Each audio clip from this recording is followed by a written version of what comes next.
এই সাধুদের বলে রাজনীতি নাই, সাধুদের বলে আন্দোলন নাই, কোন মূর্খ বলছে? এই মূর্খের দল।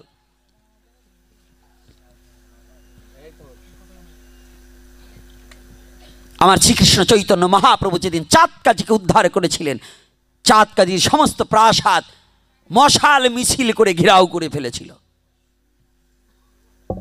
চাঁদকাজির অপরাধ ছিল হরিনামের মৃদঙ্গ ভেঙে দিয়েছিল, খোল ভেঙে দিয়েছিল। কে সাধু বাবারা করেনি? হ্যাঁ করেছে কিনা? তাহলে সনাতনী জাতি সেই ধর্মে জন্মগ্রহণ করেছ, মশাল মিছিল নিয়ে পথে নামতে হবে, তবু নিজের স্বধর্মকে রক্ষা করতে।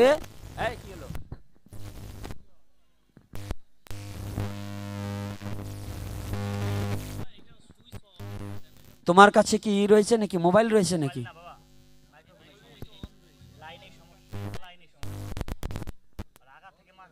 আচ্ছা থাক,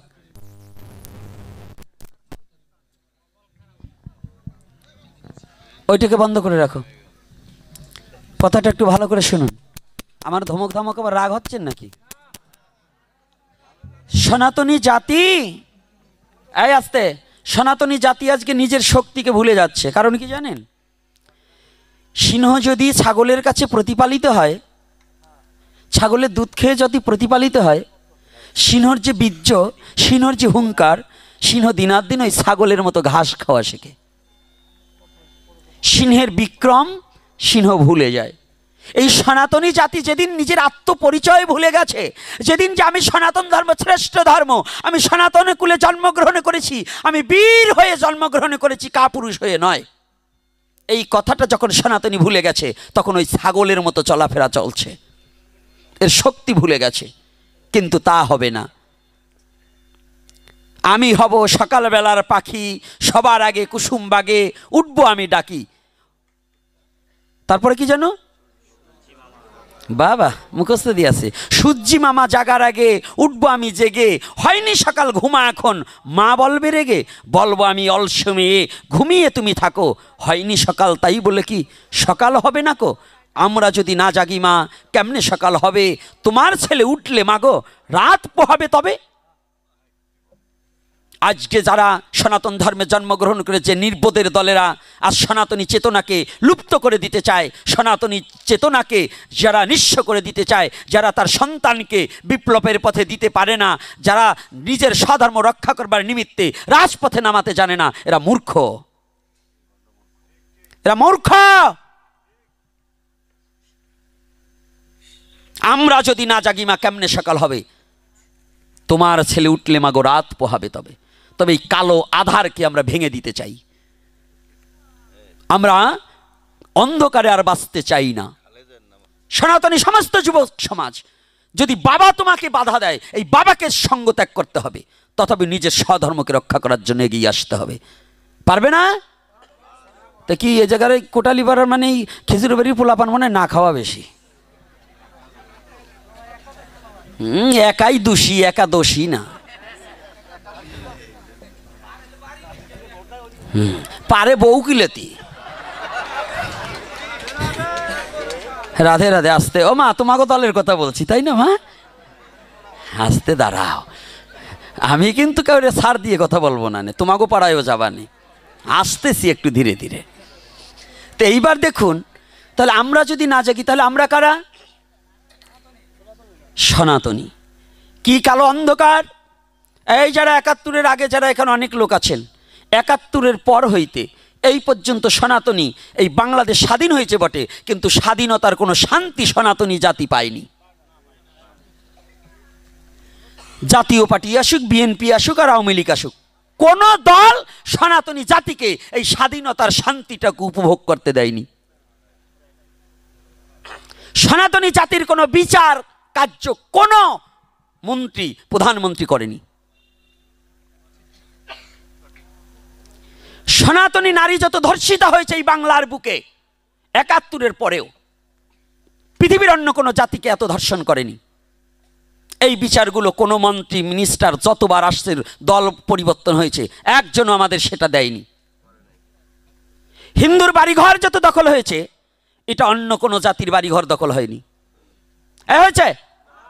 এটা কি আমার রাজনীতিকতা? এটা আমার ঘর দখল করবে, আমার মেয়েকে নিয়ে যাবে, আমার মাকে ধর্ষণ করবে, এটা কি আমি বলতে পারবো না? তো যারা এটাকে দাবিয়ে রাখতে চায় ওরা সনাতনী নয়, ওরা কাপুরুষ। ওরা কাপুরুষ। ওদের মুখও দর্শন করা উচিত নয়, ওদের মুখও দর্শন করা উচিত নয়। আর কতকাল আমরা আমলাতন্ত্র চালাবেন? ওটা বন্ধ করে আমরা এখন আমাদের বাঁচার অধিকারের জন্য আমরা লড়াই করব, রাজপথে নেমে যাব, নারী পুরুষ সকলে। কিন্তু বিশেষ করে এই গোপালগঞ্জের এই সনাতনী জাতি কিন্তু এখনো ঘুমিয়ে আছেন। আপনাদের কিন্তু বিপদের পরে আছে। আজও যদি পথে না নামতে শেখেন, এরপরে কিন্তু এই বাংলার কোনো হিন্দু আপনাদের পাশে থাকবে না। এই গোপালগঞ্জের যদি এখনো পাঁচাটা কুকুর হয়ে বসে থাকেন, যদি নিজের ন্যায্য অধিকারকে আদায় করার জন্য যদি ঝাঁপিয়ে না পড়েন, আপনাদের পাশেও আমরা কেউ থাকবো না। এজন্য বলছি, প্রত্যেকটা নর নারী, যুবক যুবতী, এরপর থেকে প্রতিটা সমাবেশে আমাদের যেতে হবে, আমাদের দাবির কথা বলতে হবে। এরপরে নির্বাচিত সরকারই আসুক আর অন্তর্বর্তী সরকারই আসুক, আমরা কোনো দলকে, কোনো দেশমাতৃকাকে অপমান করব না, রাষ্ট্রবিরোধী কোনো কাজ করব না, আমার দেশের আইনকে অসম্মান করব না, আমরা কোনো ধর্মকে ছোট করে দেখব না, আমরা কোনো ধর্মের বিরুদ্ধে কথা বলবো না। শুধু আমরা সনাতনী আমাদের নিজের বাঁচার দাবির লড়াই করে যাব।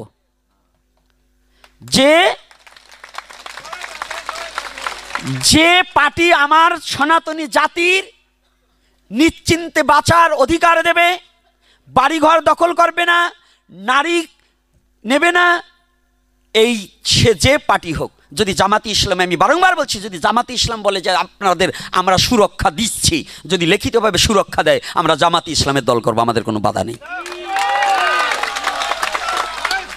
কিন্তু যতদিন পর্যন্ত কোনো সরকার আমাদের লিখিতভাবে পার্লামেন্টে, যতদিন পর্যন্ত আমাদের এই 8 দফা দাবি নয়, এই 8 দফা দাবির সাথে আরও কিছু আনুষঙ্গিক কথা আছে, এগুলো প্রতিপালন না করবে, কিসের ভাগবত? যদি নিজের ধর্ম টিকিয়ে না রাখতে পারো, এই ভাগবত দিতে পারবে না, শিখা নিয়ে ঘুরতে পারবে না, তিলক পরে ঘুরতে পারবে না, মালা নিয়ে ঘুরতে পারবে না। এই অধিকারের দাবিতে আমরা পথে নেমেছি। এটা কোনো রাজনীতি নয়, এটা আমার ঘরকে রক্ষা করার জন্য। আর এই জন্য যদি কোনো পাঠক, কোনো সাধু, কোনো গুরুদেব আপনাদের কাছ থেকে প্রতি বছর চান্দা খাবে, টাকা নেবে, কানে ফিস দেবে, ধান নেবে, টাকা নেবে, কালেকশন করবে, আর আজকে সমাজের উপকারে আসবে না, ওই ভণ্ডগুলোর কাছ থেকে দীক্ষা পর্যন্ত নেওয়া উচিত নয়।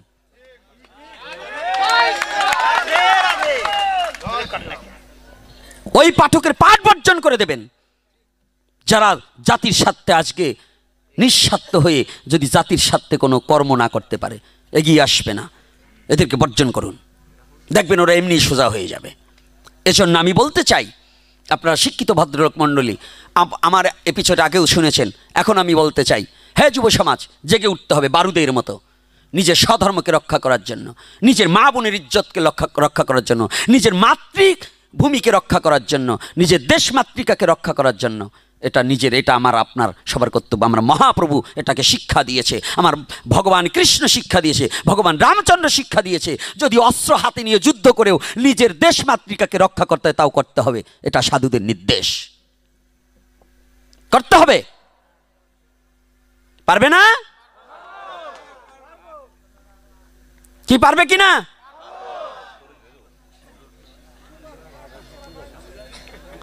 কি কষ্ট হচ্ছে নাকি আমার কথায়? যুদ্ধ ধর্মে নেই, অন্যায় যুদ্ধ নয়, ধর্মযুদ্ধ। তাহলে ভগবান কৃষ্ণ কেন অর্জুনকে যুদ্ধ করার নির্দেশ দিলেন? আপনারা পুতু করছেন, তিলক কপাল লইয়েই একেবারে বৈষ্ণব সেজে বসে রয়েছেন, পরে চাল জম্বের খাওয়া খাচ্ছেন, হিসাব নেই যে চাল খাবেন কবে। যদি ওগুলো না বাঁচে তো চাল আপনাকে দেবে কে? আগে নিজের জাতিকে রক্ষা করুন। এই ভাগবতীয় কথা, হরিনাম সংকীর্তন দিতে হলে এই যতগুলো মন্দির, যতগুলো মূর্তি ভাঙা হয়েছে, এবারও আমরা বিচার পেয়েছি। প্রধানমন্ত্রী শেখ হাসিনা থাকাকালীনও, সরকার পতন হওয়ার আগেও 2021 সালে 2021-এ যে নির্যাতন হলো, তার বিচার কি পেয়েছেন? পেয়েছেন? কয়টা ধরেছে? আর আপনারা দেখতে পেয়েছেন? এরাই চক্রান্ত করে চট্টগ্রাম, এই 1.5 কেজি চুপ, চট্টগ্রাম হাজারি লেনের ঘটনায় 2 শতাধিক হিন্দুকে নির্যাতন চালাচ্ছে এখনো, এটা আমাদের কাছে নিউজ আছে। তাও প্রশাসন নির্যাতন করছে। এই প্রশাসন জানে না 2021-এর কথা কি ভুলে গেছে? তারা নিজেরা কোরআনে রেখে সনাতনী মন্দিরগুলো পুড়িয়ে দিয়েছে, সনাতনী ছেলে মেয়েদের হত্যা করেছে, মানুষগুলোকে হত্যা করেছে, সনাতনী বাড়িঘরগুলোকে পুড়িয়ে দিয়েছে। এরা কারা?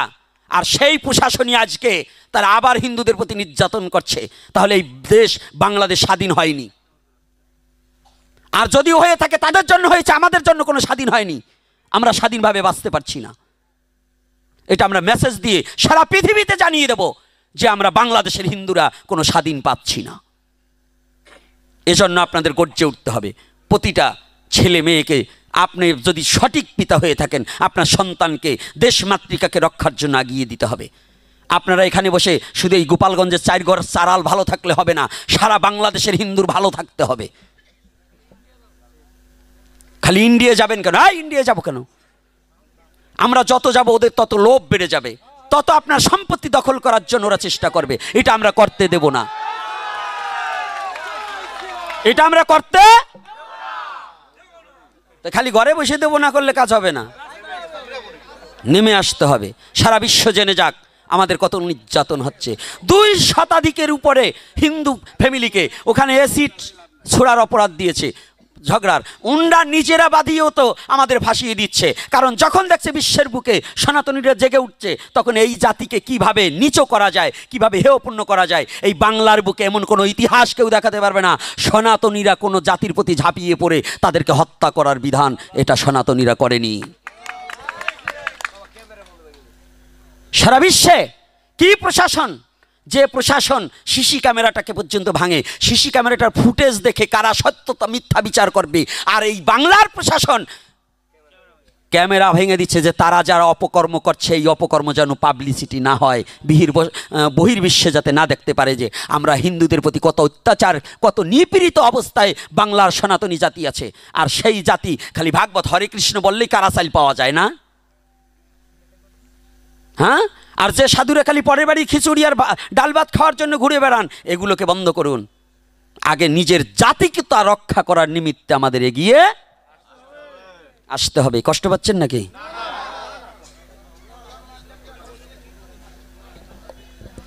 20 লাখ টাকা খরচ করে কীর্তন দেন, যদি এইভাবে চলে আর কীর্তনও দিবার পারবেন না।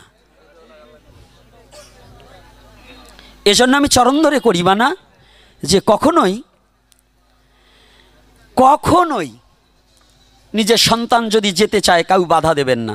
আর একটা কথা, আশীর্বাদ করে দেবেন যে যেন ভগবান গৌরহরি কৃপা ওর প্রতি বর্ষিত হোক, আন্দোলন করে যেন আমার সনাতনী জাতির শান্তি ফিরিয়ে আনতে পারে। আচ্ছা, তাহলে গুরু তো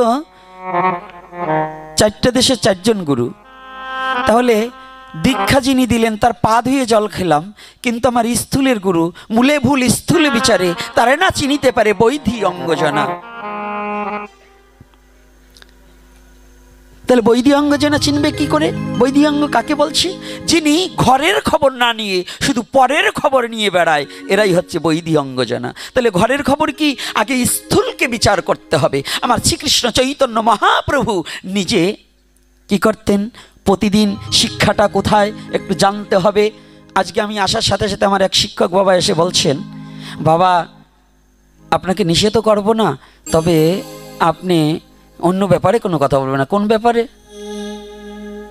এখানে যতজন আছেন, এখানে আর কয়টা ভক্ত? আপনাদের চরণের আশীর্বাদে আপনাদের এই মূর্খ গোপীনাথের স্টেজে এখন 2, 4, 5, 10 হাজার লোক অনবরত থাকে। তো যদি থাকে, আজ পর্যন্ত এই বাংলার মাটিতে আমি বলছি, আপনারা শিক্ষিত জন, আমার এপিসোডগুলো একটু কানে আর মনে এই দুটো এক করে শুনতে হবে। একটা মুড থাকে আমাদের কথা বলার, আলোচক যখন আলোচনা করবে এটা আপনাদের কাছে শিখবে না। মহাপ্রভু যাহাই স্টেজে বলাবে তাহাই আমার বলতে বাধ্যতা থাকিব। কারণ মহাপ্রভু ইচ্ছা করলে আমাকে এখন প্যারালাইসিস করে পঙ্গু করে দিতে পারে কি না? এই যোগ্যতা আমার ভগবানের নেই। তাহলে তিনি যাহা বলান তাহাই আমার বলতে হবে। আমি চ্যালেঞ্জ করে বলছি, এই বাংলার মাটিতে আমার একটা এপিসোডে যদি কোনো ধর্ম নিন্দা এবং অন্য ধর্মকে হিংসা করার কথা বলা থাকে, যে শাস্তি এসে আমি তা মেনে নেব। আমার এপিসোডের মতো কোনো রাজনীতি নেই, আমার কথার মধ্যে, আমার আলোচনার মধ্যে কোনো রাজনীতি কথা নয়। আমি কাকে ভোট দেবেন এটা আমি বলিনি, কার দল করবেন এটা বলিনি, শুধু আমার বলা আছে আমার সনাতনী জাতির ন্যায্য অধিকারের কথা।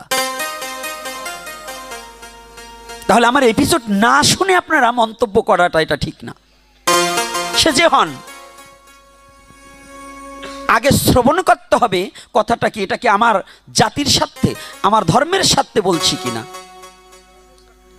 আমি তো কোথাও কোনো এমন কোনো এপিসোড নেই, এখানে আবাল বৃদ্ধ বনিতা নারী পুরুষ যারা আছেন, আমার একটা এপিসোডে বলতে পারবেন আমি কোনো মুসলমান ধর্মকে নিন্দা করেছি, আমি কোনো মহাপুরুষকে নিন্দা করেছি। আমার একটাই দোষ, আমার নিজের জাতির ন্যায্য অধিকার আদায়ের জন্য যদি আমার মৃত্যুবরণ করতে হয় সেটাও করব, তবু আমার এই কথা বলবো বলবো বলবো।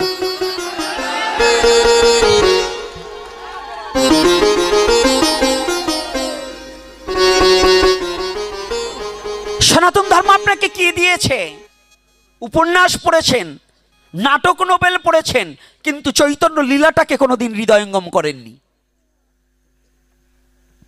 আপনার ছেলেকে 50,000 টাকা দিয়ে একটা মোবাইল কিনে দিতে পেরেছেন, একখানা শ্রীমদ্ ভগবত গীতা কিনে দেওয়ার মতো মা বাবা খুব কম আছে। ভাগবতে ঢোলুয়া প্রেমের মরা পড়াইনে কান্না করলে পরে ওই হারমোনি বাজাই দেখেন, শ্রাদ্ধ বাড়ির গান গাইলে পরে কান্না করার লোকের অভাব নাই, কিন্তু ধর্মটা কি এটা বোঝার মতো লোকের খুব অভাব। ধর্ম মানেনি না, আর আমরা জানিও না। শাস্ত্রে কি বলেছে? যে অনাচারী, মাছ মাংস পেঁয়াজ রসুন ভক্ষণকারী, তার মুখের হরিকথা শ্রবণ করার চেয়ে কুকুরের খেউয়ান ডাক শোনা অনেক ভালো, তবু তার মুখের হরিকথা শ্রবণ করা যাবে না। মানে সর্পের উচ্ছিষ্ট যেমন পানের অযোগ্য, আমি যদি না দেখাতে পারি আমি নিয়ে এসেছি। সর্পের উচ্ছিষ্ট যেমন পানের অযোগ্য, তদ্রূপ অভক্তের মুখে হরিকথা শ্রবণের অযোগ্য। এগুলো কি আমরা মানি? সদাচারী আছি কয়জন? তাহলে যখন আস্তে কথা কম, তাহলে আমরা যদি এগুলো প্রতিপালন না করতে পারি তাহলে বড় লেকচার দিয়ে তো লাভ নেই। আমাদের লেকচার দিয়ে কোনো লাভ আছে? যেটা আমি করতে পারবো না সে লেকচার দেবো কেন? সনাতন ধর্মটা হচ্ছে সত্যের উপর দাঁড়িয়ে আছে। আপনারা আজকে জেনে যান, মুডটা নষ্ট হয়ে গেছে তারপরেও কথাটা বলছি। একটা ইচ্ছা থাকে, একটা কথা বলার একটা আগ্রহ থাকে, কিন্তু ডিস্টার্বে অনেক সমস্যা হয়ে গেছে, তারপরে বলছি। একটা জিনিস আপনাদের জানতে হবে, এই সনাতন ধর্মের প্রতি যতটা আঘাত এসেছে, যতবার আঘাত এসেছে, অন্য কোনো ধর্ম হলে তার নাম পর্যন্ত থাকতো না, মুছে যেত ইতিহাসের পাতা থেকে। একমাত্র সনাতন সত্যের উপর দাঁড়িয়ে আছে বিধায় এই সনাতন আজও পৃথিবীতে আছে, থাকবে, ছিল। সনাতনকে নিঃস্ব করার মতো যোগ্যতা পৃথিবীতে কারো। তাহলে সেই ধর্মে আমি জন্মগ্রহণ করেছি। ঠাকুর রামকৃষ্ণ পরমহংসদেব বললেন, যিনি সত্যকে ধরে আছে তিনি ভগবানের কোলে শুয়ে আছে। কি আছে? যিনি সত্যকে ধরে আছে তিনি কি করেছে? বাবা তোমরা বলো, এগুলো বলবার চাবে না, তোমরা বলো। সে কি করেছে? তো এইটা কি আস্তে আস্তে একাদশী দিয়ে কি ক্ষুধা বেশি লাগছে নাকি? তো সাউন্ড হয় না কেন? ঝগড়ার চোটে একটু আগে দিয়ে ঝগড়া করছে, এই মা মাথায় কাপড় দাও, কি হয়েছে? মাথা গরম হয়ে গেছে নাকি? আজকে কিন্তু 1-1.5 ঘন্টা যাই প্রভু বলায়, আজকে কিন্তু মনের ভিতর রাগ আছে, সাবধান থাকেন। তাহলে আজকে দেখুন কথাটা একটু ভালো করে জানুন। এই সনাতন ধর্ম সনাতনী সত্য, আর সত্যই সনাতন। সনাতনী সত্য আর সত্যই, এই কথাটা না বোঝার কারণে আপনারাই খালি গল্প, আর কৃষ্ণ কংসরে মারছে আর পুতুনারে মারছে, এই বলে বলে এই মায়াবাদী কিছু লোকরা সমাজটাকে এবং ধর্মটাকে রসাতলে দিয়েছে। এই মায়াবাদীরা, কারণ ওরা শুধু এই গল্প আকারে নিজে চোখে জল নাই, খালি নাক টাইনে টাইনে আর রুমালটাকে নাকের ওই অপত্য দিয়ে ভিজিয়ে সমাজকে দেখিয়েছে আমি বড় ভাবুক, কিন্তু অথচ সমাজের কোনো উপকার করতে পারেনি। জাতির কোনো উপকার করতে পারেনি, শুধু খেয়েছে আর শিষ্যবাড়ির টাকা নিয়ে দৌড়িয়েছে। কিন্তু এই জাতিকে কিছু দিতে হলে, এই যুব সমাজকে কিছু দিতে হলে সনাতনের সঠিক সত্যতা ওদের কর্ণকুহুরে পৌঁছিয়ে দিতে হবে। তবেই যদি ওদের ঘুমটা ভেঙে আদি সনাতনকে জানতে পারে। আর এই আদি সনাতন না জানার অভাবে সনাতন ধর্মের ছেলেমেয়েরা ধর্মান্তরিত হচ্ছে। আদি সনাতনকে না জানার পরিপাকে সনাতনী ছেলেমেয়েরা কি হচ্ছে? এই গোপালগঞ্জে হয়নি? হ্যাঁ, হয়েছে কি না? তা কি করেছে ঘরে বসে? এই যে এত সাধু গোপালগঞ্জে, এত মহাপুরুষ, এগুলো কি করেছে? এত পাঠক কই একটাও তো স্টেজে বলে না যে এইগুলো করা যাবে না। মানে আমি নিজেই করি অকর্ম, তাহলে আমি আরেকজনকে উপদেশ কি করে দেব? রাগ করছেন নাকি আমার কথায়? আমার কথায় কষ্ট পাচ্ছেন বাবারা? না সত্য কথা বলছি, বলুন। তাহলে সত্য কি সনাতন না? সত্য কি? তাহলে সনাতনে আমি জন্মগ্রহণ করেছি, আমাকে মিথ্যা বলার জন্য না সত্য বলার জন্য? তাহলে সেই ধর্মটাই, এই আদি অন্ত সত্য কথা বলার ধর্মটাই সনাতন ধর্ম। তাহলে এখানে দেখুন আপনাকে কি শিক্ষা দিয়েছে। রামলীলায় যদি সত্য যুগেও বলতে যাই, সত্য যুগেও ভগবান তার ভক্তরা তার পিতামাতার সেবা করছে কিনা, করেছে কিনা, সম্মান করেছে কিনা? সত্য যুগের প্রহ্লাদের পিতা হিরণ্যকশ্যপ অসুর ছিল। প্রহ্লাদকে এত যন্ত্রণা দেওয়ার পরেও পিতার জন্য নৃসিংহদেবের কাছে প্রার্থনা করলেন, হে ভগবান নৃসিংহদেব, তুমি একটিবার আমাকে করুণা করো। আমি তোমার কাছে কোনোদিন কিছু চাইনি আর চাবো না।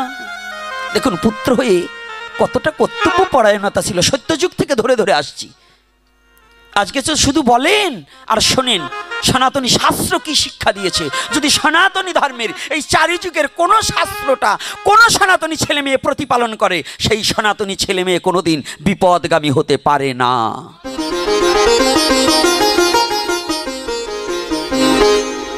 সঞ্জিত এদিকে এসে বসো, সঞ্জিত সামনে এসে বসো, এদিকে আসো বাবা, ওরা একটু বসতে দাও, এত কষ্ট করে একটু পিছনে আসলেও বসতে দিতে হবে।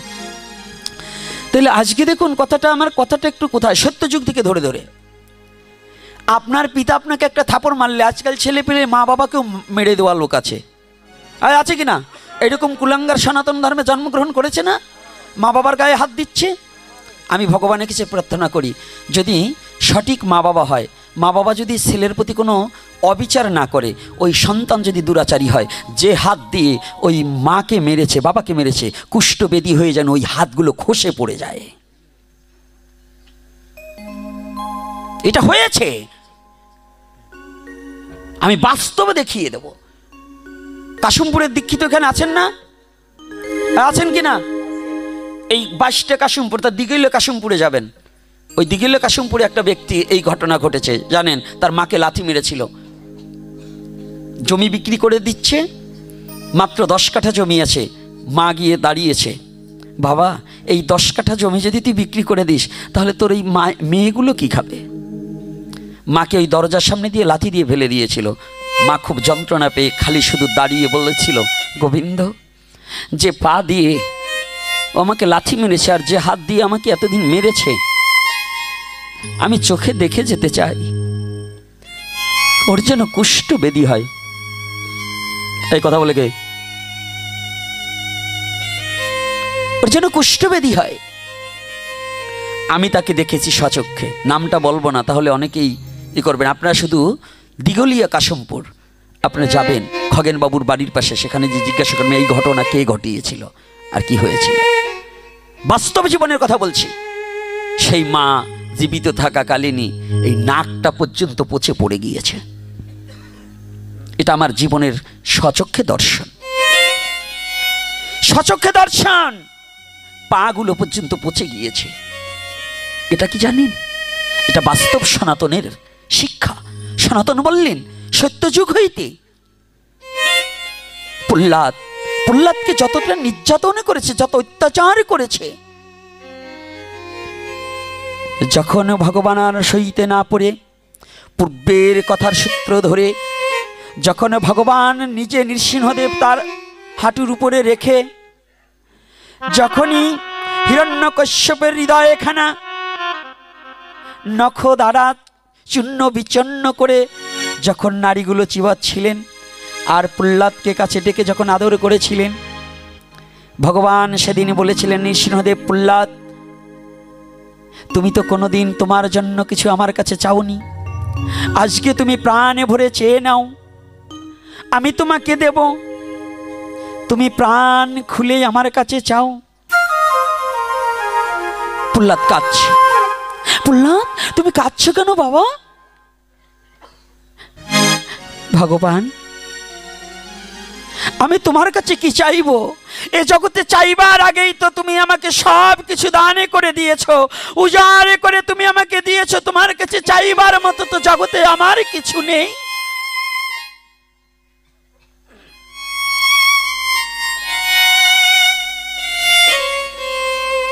না প্রহ্লাদ, আজকে আমার তোমাকে দেওয়ার জন্য কিছু ইচ্ছা। আমরা তো সারা জীবন ভগবানের কাছে চাই, আর প্রহ্লাদ কিছু চাইনি, আজকে ভগবান দানের দুয়ার খুলে দিয়েছে, তুমি কিছু চাও। কেমন পুত্র, এত নির্যাতন তপ্ত তৈলের মধ্যে ফেলে দিলেন, মত্ত হাতির পায়ের নিচে ফেলে দিলেন, পাষাণ বেঁধে সাগরে ফেলে দিলেন, বিষ পর্যন্ত তাকে পান করালে, বিষ পর্যন্ত অমৃত হয়ে গেল। সেই পুত্র করজোরে ভগবানের কাছে বলছে, প্রভু, তুমি যখন ইচ্ছা করেছো আমাকে কিছু দেবে, তাহলে আমাকে নয়, যে ব্যক্তির দেহখানা চূর্ণ বিচন্ন করে হৃদয়ে খানা চিরে যে নারীখানা তোমার বদনে দিয়ে চিবাচ্ছ, তুমিও যদি জগদীশ্বর জগতে পিতা হয়ে থাকো, কিন্তু ওই ব্যক্তিকে আশ্রয় করিয়া জগতে তুমি আমাকে পাঠিয়েছ। প্রভু হে,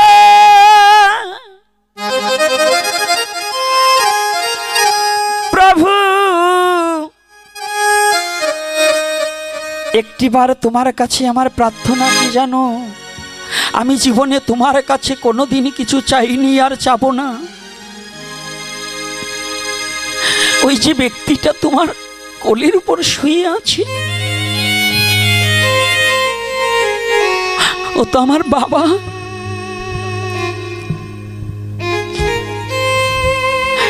আমার বাবা জীবনে তোমাকে কোনোদিন ডাকার মতো ডাকতে পারেনি, কোনোদিন তোমাকে ভালোবাসতে পারেনি।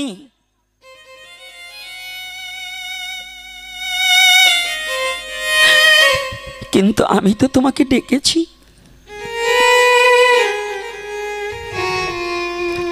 আমি তোমাকে কোনোদিন ভালোবাসতে নাও পারলে তুমি যে আমাকে ভালোবাসো আমি জেনেছি। তবে একটা কথা কি জানো প্রভু, যে ব্যক্তিটা তোমার কোলে শুয়ে আছে না, নিথরে দেহটা পড়ে আছে,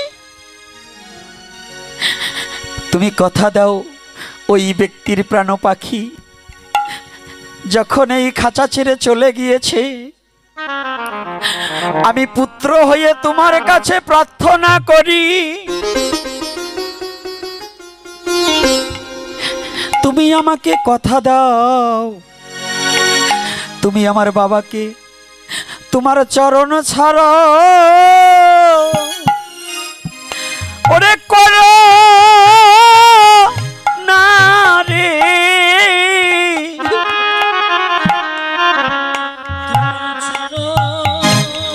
জয় নিতাই গৌর হরি বল।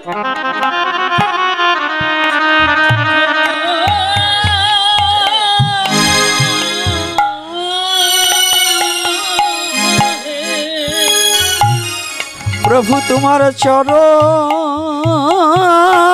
ছাড়ো, আমার বাবাকে করো না রে। তোমার চরণ ছাড়া বাবাকে কোনো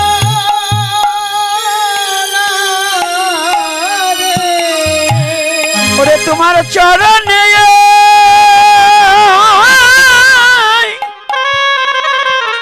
আমি প্রার্থনা জানা, তুমি তাকে চরণ ছাড়া করো না রে।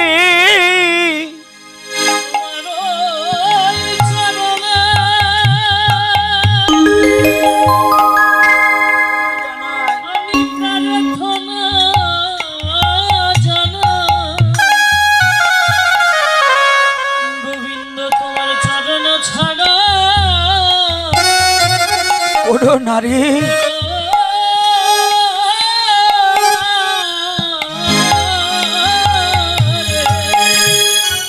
কথা দাও, পিতা পুত্রের কত প্রেম, কত ভালোবাসা, এত যন্ত্রণার পরেও গুপ্তভাবে পিতার প্রতি কত শ্রদ্ধা। তাহলে বলুন তো, এই প্রহ্লাদ চরিত্র যদি কোনো পুত্র পরিধান পড়তে পারে, যদি এইটাকে অধ্যয়ন করতে পারে, যদি এটাকে হৃদয়ে ধারণ করতে পারে, সেই সনাতনী ছেলে কি পিতামাতার প্রতি শ্রদ্ধাবান হবে কিনা? এই হবে কিনা? এটা কোন যুগে?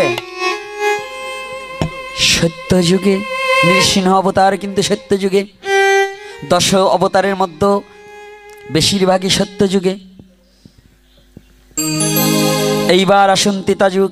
তিতাযুগে সাক্ষাৎ ভগবান এক রাম চতুরংশে জন্মগ্রহণ করে ভগবান রামচন্দ্র পিতৃবাক্য পালনে বনবাসে গিয়েছে না? গিয়েছে কিনা? আমাদের ছেলেমেয়েরা কি মা বাবার জন্য একটু কি কষ্ট স্বীকার করতে পারে? এখন পারে? কি করে? প্রেম নেই, ভালোবাসা নেই, ভক্তি নেই। যদি তাই থাকতো তাহলে নিজের স্বধর্ম মা বাবাকে পরিত্যাগ করে ধর্মান্তরিত হওয়ার কথা ছিল না। ভগবান হয়ে পিতার বাক্য প্রতিপালন করবার নিমিত্তে বনবাসে 1টা বছর নয়, কত বছর? 14টা বছর কাটালেন। বলুন আমাদের সমাজে কোন ছেলে আছে?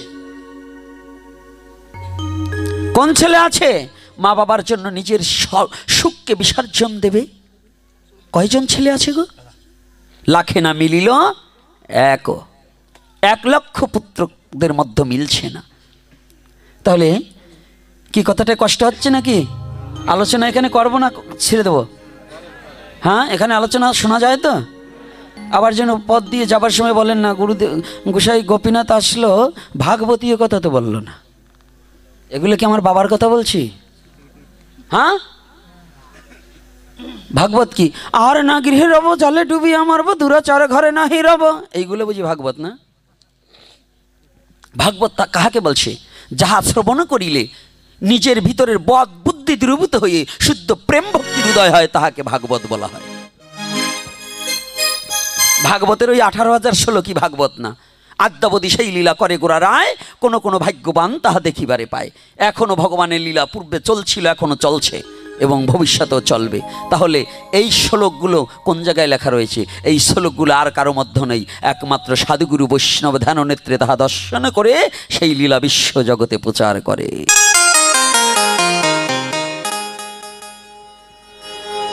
তাহলে ভগবান রামচন্দ্র পিতৃবাক্য পালনে কত বছরের? 14 বছর। আমরা 1 বছর বনবাসে কাটাতে পারবো? হ্যাঁ, তাই এত শিক্ষিত করে কি হয়েছে? শিক্ষিত গরুর দলই তো আরো সমাজ বেশি নষ্ট করতেছে।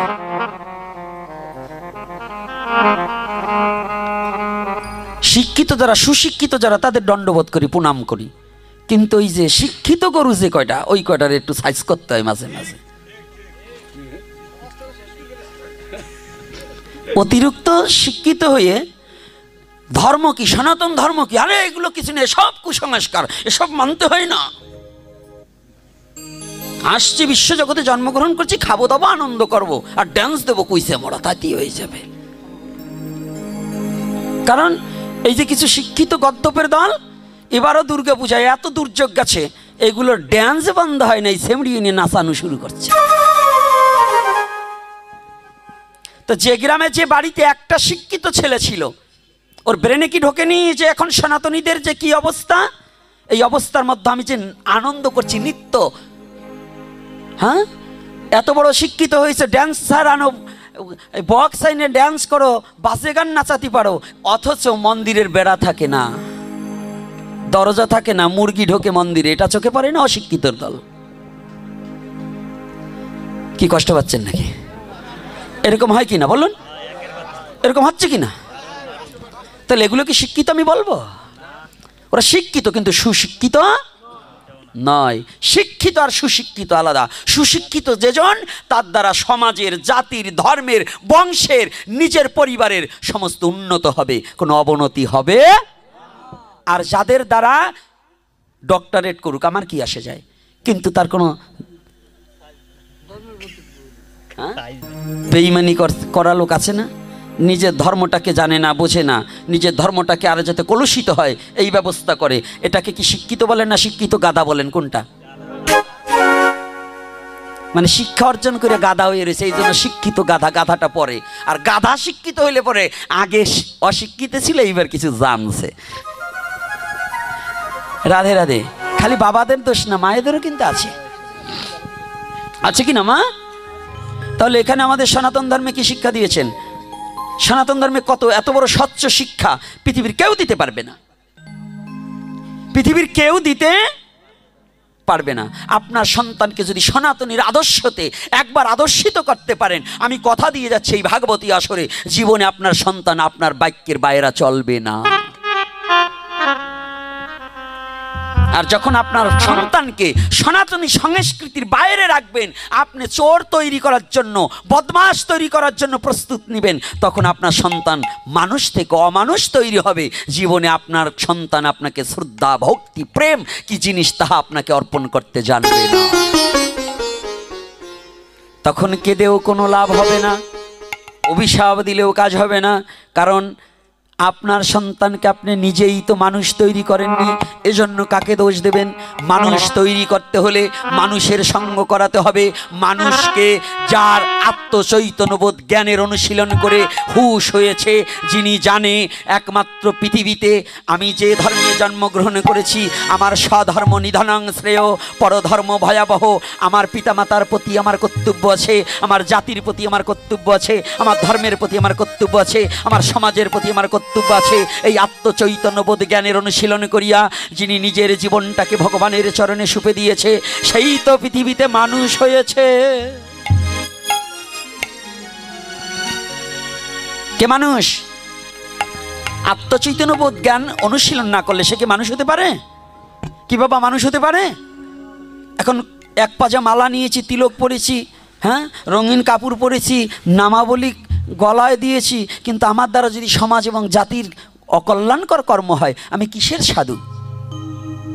আমি কিসের সাধু? আমি কিসের বৈষ্ণব? যে বৈষ্ণবের দ্বারা সমাজের ক্ষতি হবে, জাতির ক্ষতি হবে, ধর্মের ক্ষতি হবে। যেমন রাধে রাধে,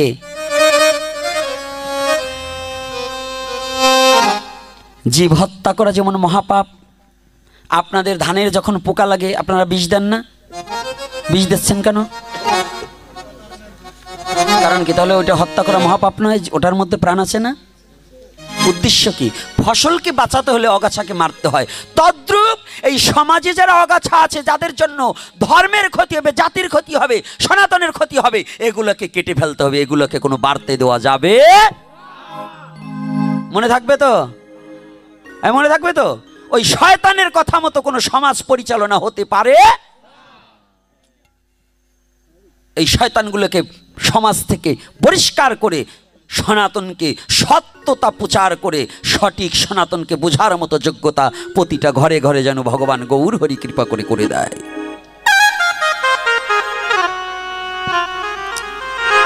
তাহলে এইবার গেল দাপর যুগ, আসলো ত্রেতা যুগ চলে গেল।